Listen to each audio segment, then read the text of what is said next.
You know which choices lead to dead ends because you've watched others drive down those roads. You know which people are poison because you've seen their patterns play out in everyone they touch. You know which dreams are mirages because you've watched them evaporate. This is why you move so deliberately now, why you take your time, why you don't rush toward anything or anyone. Because you're not just making decisions for today, you're making decisions for futures only you can see.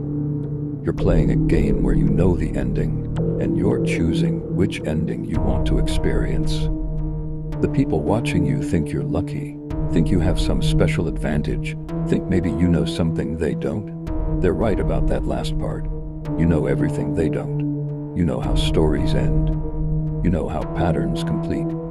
You know how karma circles back. You know how the universe balances its books, and you've seen their names in the debit column. Something else is happening now, isn't it? You're not the only one anymore. You're starting to recognize others like you, the ones who zone out but aren't absent, the ones whose eyes glaze over but are seeing everything, the ones who smile mysteriously at chaos because they've already seen order emerge from it.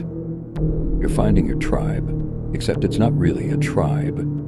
It's more like a constellation of observers, each watching from their own vantage point. You recognize each other instantly, in the way you don't fill silences with nervous chatter, in the way you look through crowds instead of at them, in the way you nod at things that haven't been said yet. You don't need to discuss what you see. You just acknowledge each other's sight with a knowing look, a subtle recognition that says, "You see it too, don't you?"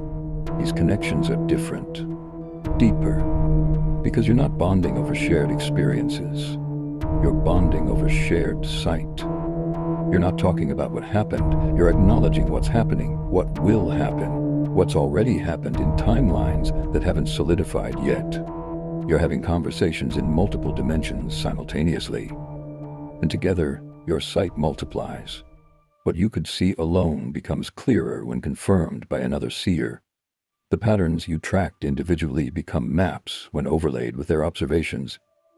You're not just watching anymore, you're documenting. You're creating a library of patterns, a database of destinies, an archive of endings that repeat across infinite variations.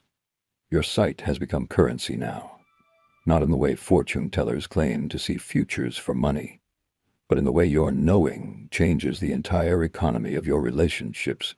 People can feel that you see something they don't. They can sense that you know how their story ends, and it makes them nervous, makes them eager.